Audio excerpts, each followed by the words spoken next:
आप लोगों के स्मरण में होगा, गुरुद्वारे में जब भी जाते हैं तो सिर पर कपड़ा ढक कर जाते हैं, पगड़ी बांध कर जाते हैं, सिर पर रुमाल डाल कर जाते हैं। क्यों? क्योंकि गुरु की जो वाणी मिले, हमारे सिर पर जब रुपट्टा हो, सर पर जब कपड़ा हो, तो गुरु की वाणी अंदर प्रवेश तो करे पर निकल कर बाहर ना जाए, वो वाणी हमारे दिल में उतर जाए। इसलिए हम सिर पर रुपट्टा डालकर गुरुद्वारे में जाते हैं गुरु की वाणी सुनने के लिए। ओम नमः शिवाय, ओम नमः शिवाय, ओम नमः शिवाय।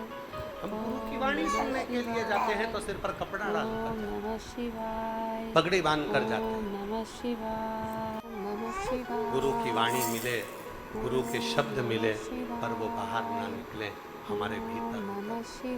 और व्यर्थ की बात मिल जाए तुरंत डिलीट करो। सास ने कोई व्यर्थ की बात कह दी, पलट कर जवाब नहीं देना, डिलीट कर देना। ससुर ने कुछ कह दिया, व्यर्थ की बात कह दी, डिलीट कर दो। बहू ने कुछ कह दिया सास को, डिलीट कर दो। पति को कुछ कहा, डिलीट करो। पति ने कुछ कहा पत्नी से, डिलीट करो। ये जितना अगर तुम इसको रखते जाओगे, मैं शादी कर कर आई थी और मेरे घर के लोगों ने ऐसा बोला था, मैं ऐसा कर कर आई थी, उन्होंने ऐसा कहा था, मकान के मुहूर्त में ऐसा बोल दिया था, फैक्ट्री के मुहूर्त में ऐसा बोल दिया था, हम रखते गए रखते गए रखते गए रखते गए। फिर जैसे फोन हैंग मारने लगता है, उसी तरह ये दिमाग भी हैंग करने लगता है, ये मन भी विचलित होने लगता है। डिलीट करना सीख लो। सबसे सुंदर तरीका है, मोबाइल सही चलाना है तो डिलीट करना सीखो। घर सही चलाना है तो डिलीट करना सीखो। कोई ना कुछ बोला, जान वो बोले और अपन भजन गाते हुए श्री शिवाय नमस्तु, श्री शिवाय नमस्तु, श्री शिवाय नमस्तु, श्री शिवाय नमस्तु। डिलीट करना प्रारंभ कर दो। बस इतना बहुत है।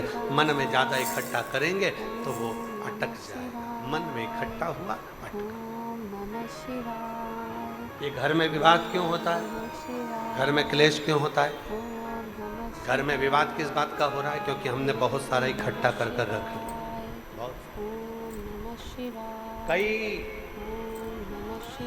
कई देवरानियों को देखा है, कई जेठानियों को देखा है, कह देती हैं इतना भरा पड़ा है मेरे मन के अंदर, एक दिन मौका मिलेगा ना तब बताऊंगी। मतलब अभी तक फिर डिलीट ही नहीं करा, अभी तक भर के रखा, डिलीट ही नहीं। ध्यान दो एक मौका, तब मैं बताऊंगी। मैंने इतना अंदर अपने बसा कर रखा है, जिस दिन मुझे मौका मिला ना, मैं पूरी पूरी भर चुकी हूँ। अरे तो क्यों भर रही हो? डिलीट करो ना, छोड़ो। भजन में लग जाओ। बोलने वाला बोलता रहेगा, कहने वाला कहता रहेगा, और आप अपना स्मरण करते जाओ।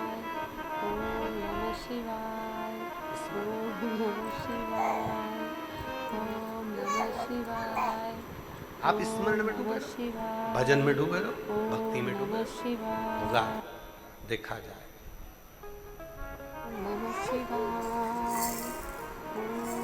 चित्त को परमात्मा में लगाना जरूरी।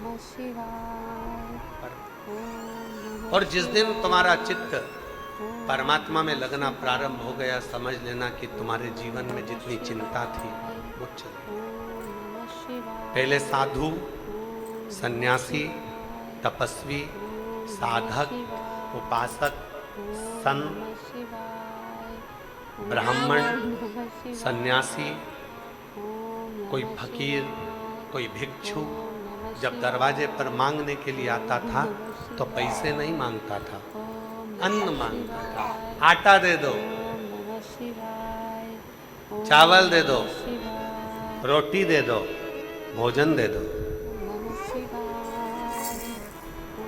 बोलो सही है कि गलत है?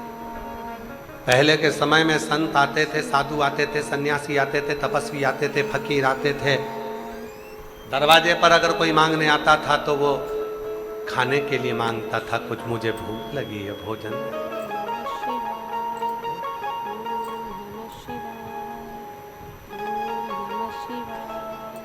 क्यों? किस लिए? घर का जो अन्न होता है, उस घर के अन्न में दो चीजें होती है। थोड़ा सावधानी से सुनिएगा कथा। घर के अन्न में दो चीजें होती है, एक होती है चिंता और दूसरी होती है शांति। बोलो क्या क्या चीज होती है? पहले नंबर पर चिंता, दूसरे नंबर पर घर के अन्न में, भोजन में दो चीजें होती है, एक होती है चिंता, दूसरी होती है शांति।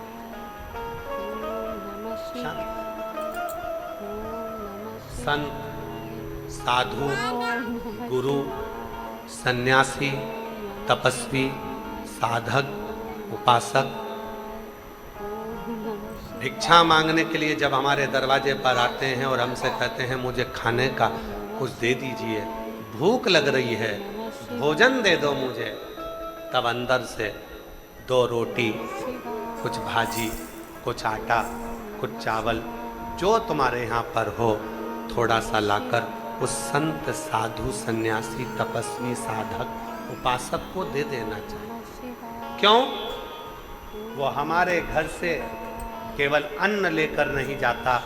जब कोई संत, कोई साधु, कोई सन्यासी, कोई तपस्वी, कोई साधक, कोई हमारे दरवाजे पर मांगने के लिए अन्न आता है तो हमारे घर की पूरी चिंता को लेकर चले जाता है और हमें चिदानंद में, भगवान की अविरल भक्ति में डुबो जाता है। चिंता। संत केवल तुम्हारे दरवाजे का भोजन नहीं कर रहा है, साधु केवल तुम्हारे दरवाजे की रोटी नहीं खा रहा है, सन्यासी, तपस्वी, साधक, उपासक केवल तुम्हारे दरवाजे की रोटी या सब्जी नहीं खा रहा है, संत, साधु, सन्यासी, तपस्वी, साधक, उपासक तुम्हारी चिंता को लेकर वो भी समाप्त कर देता।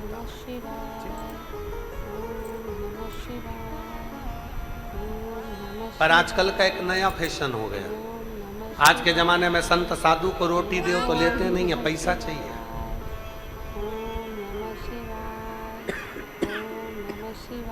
धन चाहिए, और धन भी अगर 5 रुपए दे दो तो गाली देकर चले जाओ। 10 रुपए दो, 20 रुपए दो, 50 का नोट दो, 100 का नोट दो, थोड़ा बहुत तो चाहिए ही। क्योंकि असली साधु है ही नहीं।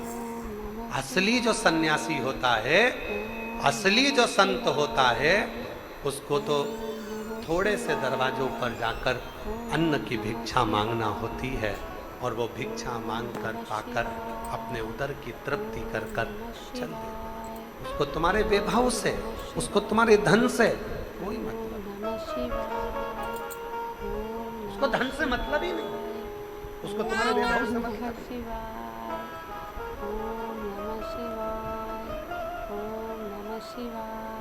उसको धन नहीं चाहिए, वो तो आवाज लगा कर कहेगा माँ भूख लगी है, भोजन दे, माता भिक्षाम दे, मुझे भूख लगी है, भोजन ला। कुछ थोड़ा बहुत भी अगर खाने का हो तो दे दीजिए, रोटी दे दो, सब्जी दे दो, जो तुम्हारे यहाँ आटा हो, चावल हो, शक्कर हो, कुछ तो दो, मेरे को खाना है। अर्थात वो केवल भोजन लेकर नहीं जा रहा है, वो तुम्हारे घर की चिंता को लेकर, वो तुम्हारे घर का टेंशन, तुम्हारे घर का व्यर्थ की चिंता वो लेकर। घर के अन्न में दो चीजें होती है, एक चिंता, एक शांति। घर का अन्न घर में तैयार हुआ, कोई संत साधु उस अन्न को मांग कर लेकर गया, समझ लेना तुम्हारी चिंता आज लेकर चला गया है। कोई ब्राह्मण, कोई साधु, कोई सन्यासी तुम्हारे घर भोजन कर ले, समझ लेना कि तुम्हारी चिंता को उसने निगल लिया है। और दूसरे नंबर पर है कि अन्न में शांति होती है। जब घर में भोजन बनाने वाली माँ, भोजन बनाने वाली स्त्री, भोजन बनाने वाली नारी, भोजन बनाने वाली कोई घर में जो भी भोजन बना रहा है, अगर उसके मन के अंदर परमात्मा का निवास है, शांति है, तो भोजन में भी शांति हो। भोजन में भी शांति। एक सुंदर चरित्र है, पहले एक बार कहा था, आज फिर कहते हैं।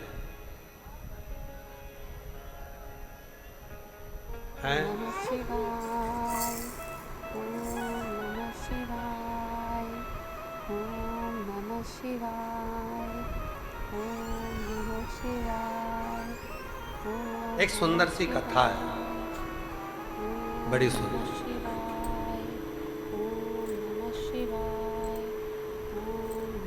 बड़ी सुंदर सी कथा। एक राजा खूब टेंशन में रहता था,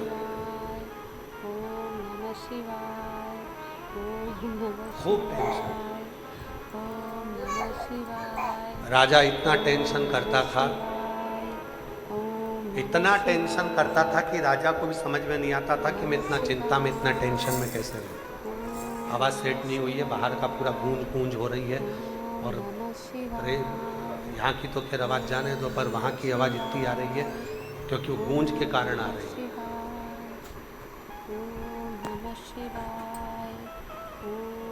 राजा इतना टेंशन में रहता था कि राजा को भी समझ में नहीं आता था कि मुझे इतनी चिंता क्यों, इतना टेंशन। इधर की आवाज खोल दो। राजा को समझ में नहीं आता था कि मैं इतना टेंशन में क्यों। राजा ने अपने मंत्रियों को बुलाया, पूछा कोई विद्वान ज्योतिष आचार्य को लेकर आओ, पूछो कि मेरे मन में इतनी अशांति क्यों रहती है। किसी ज्योतिष आचार्य ने कहा तुम्हारे ग्रह बेकार चल रहे हैं।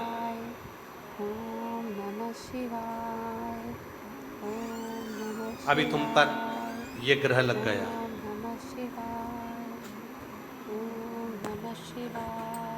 फिर किसी दूसरे को बुलाया, उसने कहा कि तुम एक काम करो कि तुम्हारे अभी समय बेकार चल रहा है, ये नग पहना। पत्रिका दिखाई, ज्योतिष आचार्य को हाथ दिखाया, सब कुछ करा, फिर भी राजा को शांति नहीं मिल रही। रात भर जगता था, भोजन में मन नहीं लगता था, टेंशन टेंशन टेंशन टेंशन, चारों हर पल उसे टेंशन ही रहता था। हर पल उसको चिंता ही, टेंशन, हर पल टेंशन, चिंता। सारे ज्योतिष आचार्य हार गए, विद्वत जन हार गए, समझ में नहीं आया कि राजा को अशांति क्यों है। और यह केवल राजा की कथा नहीं है, ओ भटिंडा की जीजियों, भटिंडा के जीजाओं, पंजाब की मेरी बहनों, मेरी बेटियों, मेरे बेटाओं, मेरे बुजुर्ग माँ बाप, याद रखना ये केवल राजा की कथा नहीं, यह अपन सब की कथा है। सबको दिखाया, ज्योतिष आचार्य को हाथ भी दिखाया, पत्रिका भी दिखाई, नग भी पहना, सारा साथ काट देना, सब कुछ करा,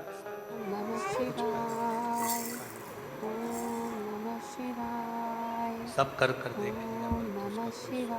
अब शंभु शंभु शंभु शंभु शंभु शंभु शंभु, सब कुछ कर कर देख लिया, पर कोई अनुभव, कोई शांति। आखिरी में राजा ने सब समाप्त करा और राजा अपने गुरु के पास गया।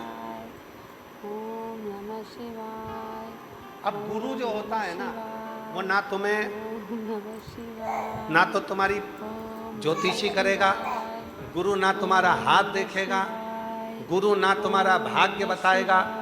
अगर असली गुरु है तो तुम्हारा भाग्य नहीं बताएगा, असली गुरु तुम्हें परमात्मा से जोड़कर तुम्हें भाग्यवान बनाने का प्रयास करे। वो तुम्हारा भाग्य बताने का प्रयास नहीं करे।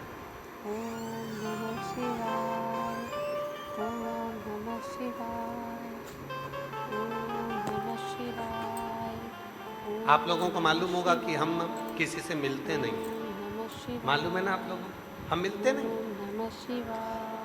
क्यों? क्योंकि आप लोग मिलने के लिए आओगे तो कहोगे गुरुजी हमारा भाग्य बता दो, और हमें अपना ही भाग्य नहीं मालूम तो हम तुम्हारा क्या खाक बताएं।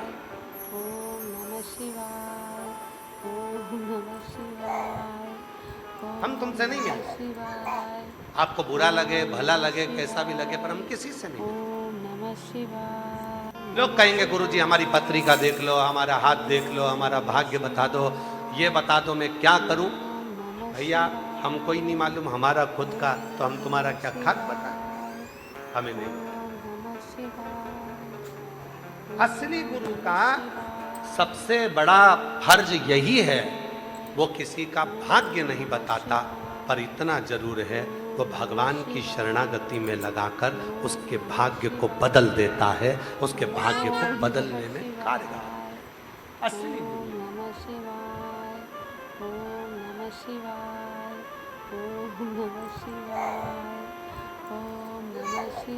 राजा अपने गुरु के पास गए। गुरुजी ने पूछा राजन आज तुम अपना पूरा काम छोड़कर मेरे नगर में, ये मेरी कुटिया में क्यों?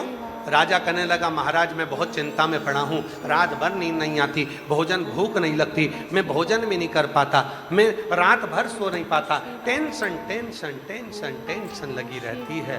क्या टेंशन होती है, क्या चिंता होती है, समझ में नहीं आ रहा क्या चिंता है, समझ में नहीं आ रहा, बस चिंता ही चिंता लगी रहती है। गुरुजी ने कहा एक काम कर, भोजन कौन लेके आता है? मेरी धर्म पत्नी। भोजन कौन बनाता है? भोजन बनाने वाली एक दासी रखी है, भोजन बना। गुरु ने कहा वो भोजन बनाने वाली जो है उसको बुला, उससे पूछ तेरे घर में कोई परेशानी तो नहीं है। राजा ने भोजन बनाने वाली को बुलाया, पूछा तुम्हारे घर में कोई तकलीफ है क्या? उस भोजन बनाने वाली ने कहा बारिश आने वाली है, मेरा ऊपर का छत पूरा टूटा हुआ है, पिछले वर्ष भी पानी टपकता रहा, पूरा घर गीला हो जाता था, बच्चों को खाने को नहीं मिलता था, वो चिंता मेरे दिमाग में रात दिन चलती है। बस राजा को समझ में आ गया ये दासी भोजन बनाती है, चिंता करते करते भोजन बनता है तो मैं भी चिंता में पड़ जाता हूँ। राजा ने उसी दिन दासी का मकान बनवा दिया, चिंता खत्म हो गई, राजा का चिंता भी समाप्त हो गई, नींद भी आने लगी, भोजन में भी सुख होने लगा, सारा सुख राजा को मिला, शांति। भोजन, घर में जो भोजन बनता है उसमें दो चीजें होती है, एक चिंता एक शांति। घर के भोजन में दो चीजें हैं, एक चिंता है एक शांति।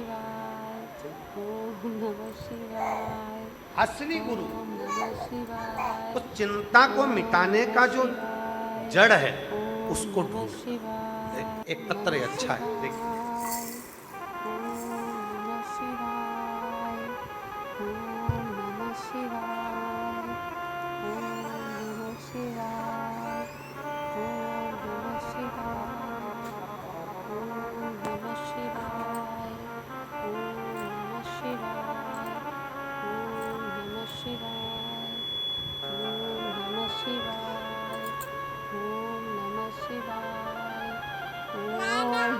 शिवाय।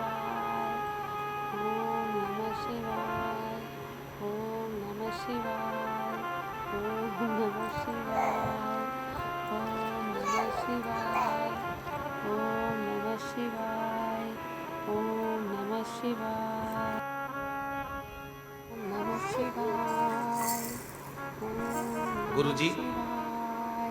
मैं राजस्थान नमः शिवाय। जिला श्री गंगानगर पदमपुर देलवा की रहने वाली हूँ। मेरी उम्र 28 साल की है। कहीं बैठी हूँ तो नमः शिवाय। आ सकती हैं। इसमें नाम नमः शिवाय। शायद लिखना भूल गई होंगी।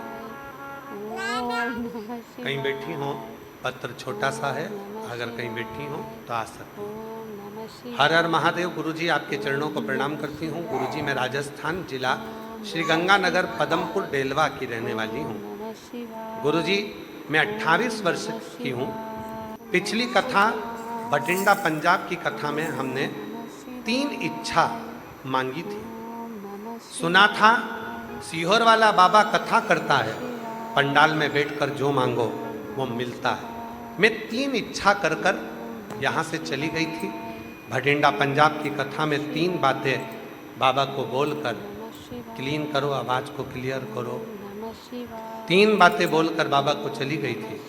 गुरुजी, मेरी पहली बात थी, मेरी बुआ जी के गले में कैंसर की गठान हो गई थी। गुरुजी, बाबा से बोल कर गई थी, बाबा तू कैसे भी कर कर उस गठान को गला देना। यहाँ से गई, मिट्टी ले गई, अपनी बुआ जी को दे दी।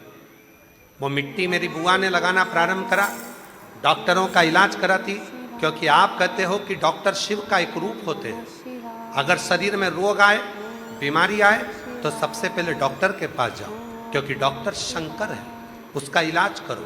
वो जांच बोले जांच कराओ, दवा बोले दवा खाओ, और फिर शिव जी पर भरोसा कर कर उसकी दवाई लेना प्रारंभ करो। मेरी बुआ जी ने वही करना प्रारंभ करा, और बाबा की ऐसी कृपा हुई गुरुदेव, मेरी 3 इच्छा में से एक इच्छा बाबा ने पूरी करी। मेरी बुआ के गले का कैंसर समाप्त हुआ। गुरुदेव, दूसरी मैंने इच्छा करी थी, भोलेनाथ जी से कहकर गई थी, बाबा या तो मेरी सरकारी नौकरी लगा दे, या मेरे लिए जो अच्छा हो वो तू काम करा दे। बाबा ने ऐसी कृपा करी गुरुदेव, भटिंडा पंजाब की कथा सुनकर गई, 3 महीना भी नहीं हुआ, और बाबा ने ऐसी कृपा करी, मेरा खुद का दुकान खुलवा दिया। और मेरा दुकान खुलवा कर बाबा ने मेरा स्वयं का व्यापार चालू करवा दिया। मैंने कभी भी सपने में भी सोचा नहीं था, इतनी छोटी उम्र में बाबा मुझे बिजनेस वुमेन बना देंगे। सारे रिश्तेदारों के घर वालों ने, सबने बोला मत कर, काम नहीं चलेगा।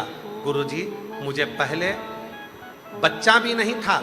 मैंने इसी भटिंडा की कथा में तीसरा वर मांगा था कि बाबा मेरे घर संतान नहीं है, तो संतान दे देना।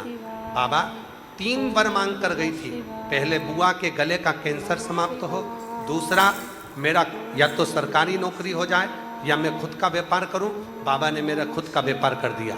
तीसरा वर मांगा था कि मेरे घर में औलाद हो जाए, और बाबा की कृपा ऐसी हुई कि 1 महीना बाद ही बाबा की कृपा से गर्भवती हो गई, और बाबा की कृपा मुझ पर हो गई। मेरी तीनों मनोकामना पिछली बार भटिंडा की कथा की पूरी हो गई। मैं बाबा को यहाँ प्रणाम करने के लिए आई। एक विश्वास,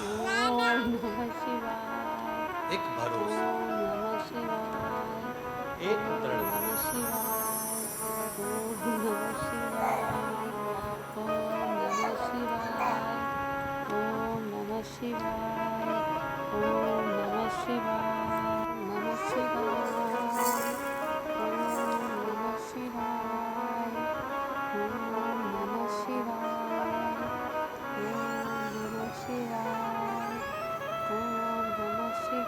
बेटी ने लिखा है किसी ने, आज फादर्स डे है, और भोले बाबा जी मेरे पिताजी हैं, इसलिए उसने सुंदर ग्रीटिंग बनाकर भेजा।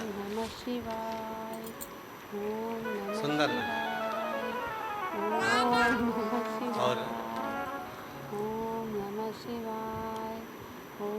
बेटी ने लिखा है, पिता का कोई दिन नहीं होता, बल्कि मेरे बाबा से हर दिन मुलाकात होती है, वही मेरे पिता हैं। नाम है कोमल, पति का नाम है रजत खरोड़, भटिंडा की रहने वाली है। कहीं बैठी हो तो हाथ हिला सकती हैं। बठिंडा से कोमल, पति का नाम रजत खरोड़। ओम नमः शिवाय, ओम नमः शिवाय, ओम नमः शिवाय, हाथ हिला। ओम नमः शिवाय, आ जाओ, आ जाओ। नमः शिवाय, जिस बेटी ने ये पत्र लिखा है, ओम नमः शिवाय, ओम नमः शिवाय, और ओम जो नमः शिवाय, जैसी भावना ओम नमः शिवाय, वो वैसा ही फल पाया, नहीं खाली उसे लौटाया, वो मन ही मन हर्षाया, और कर दिया माला माल काशी वाले ने लुटा दिया भंडार, काशी वाले ने लुटा दिया भंडार, काशी वाले ने कर दिया माला माल, काशी वाले ने। एक विश्वास, शिवाय, एक भरोसा, ओम नमः एक शिवाय, नमः शिवाय, अपने भीतर उत्पन्न नमः कर। शिवाय, जब ओम विश्वास नमः शिवाय, भीतर उत्पन्न होगा, ओम नमः शिवाय, दृढ़ होगा, तो शिव ओम जरूर, नमः शिवाय, भगवान शंकर जरूर प्राप्त हो मिले। ओम नमः शिवाय, ओम नमः शिवाय, घर के अन्न में ओम नमः शिवाय, दो चीजें होती हैं, एक चिंता भी होती है, एक शांति। ओम नमः शिवाय, चिंता भी है, ओम नमः शिवाय, ओम नमः शिवाय, ओम नमः साधु, शिवाय, संत, ओम नमः सन्यासी, तपस्वी, साधक, उपासक नमः शिवाय, भिक्षा मांगे, नमः शिवाय, अन्न की, अन्न दे।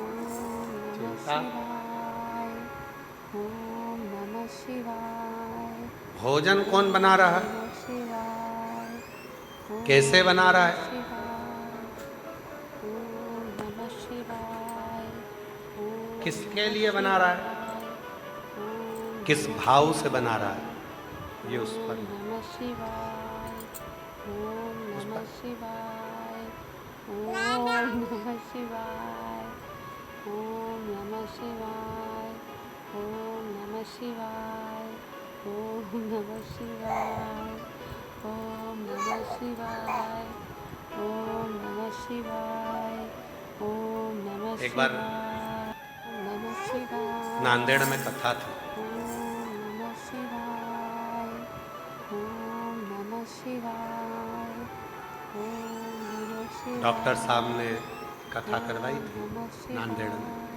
तो ओम नमः शिवाय, ओम नांदेड़ साहिब में दर्शन करने के लिए जब गए तो ओम नमः शिवाय, लंगर में ओम नमः शिवाय, कई ओम नमः धनपति भी लंगर चख रहे ओम थे। नमः शिवाय, ओम नमः शिवाय, ओम नमः शिवाय, ओम नमः शिवाय, किसी से पूछा ओम कि नमः शिवाय, ओम नमः शिवाय, बहुत पैसे वाले लोग करोड़पति भी लंगर चख रहे हैं। ओम नमः शिवाय, उन्होंने कहा, ओम गुरुजी, नमः शिवाय, होटल का भोजन तो बार बार मिल जाता है, ओम ढाबे का भोजन भी बार बार मिल जाता है, नमः पर शिवाय, गुरु की शरणागति का भोजन बहुत कम मिलता है और जो पाता है वो निहाल हो जाता है। ओम नमः शिवाय,